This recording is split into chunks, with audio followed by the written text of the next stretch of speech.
between the shoulder blades, and then take something to support the head. So I'm using a yoga block here, and I'm actually then putting that just centrally, the other ball centrally on the spine.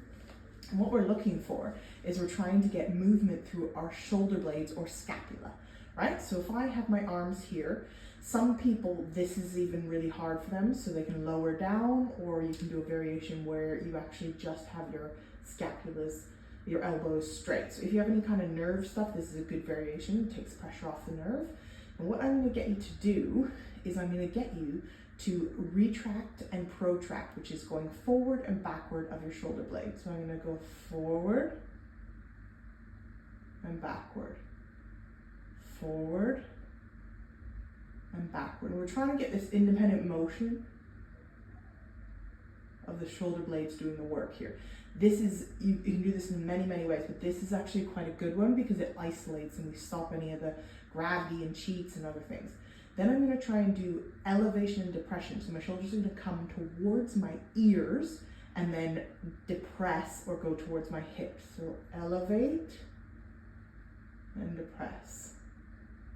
Elevate and depress.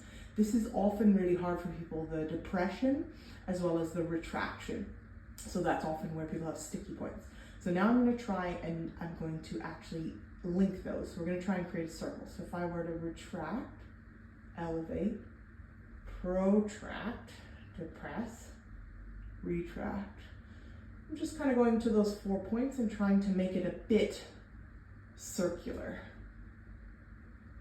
Good, and then we always reverse. We retract, depress, protract, elevate, retract, depress, going around in that circle.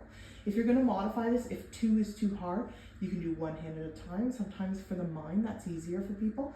So we can actually just make sure we keep our ribs and our back flat, so lower back imprinted to the ground, and we're retracting and protracting, elevating, depressing, and then going around in that circle.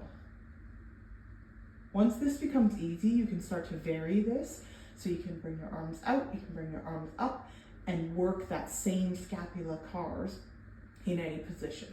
I want you to also think about any points that you find sticky. So if I'm coming back and I'm like, I'm trying to retract and I'm trying to depress, but that's really hard for me to do. So my body is struggling with that.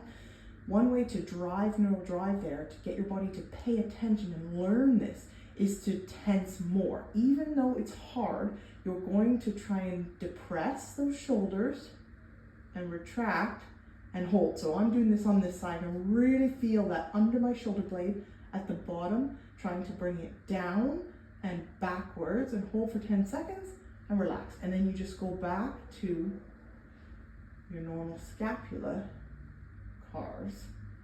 Nice and slow, deliberate, controlled CARs. Give that a try with whatever variation suits you and see how your shoulders feel.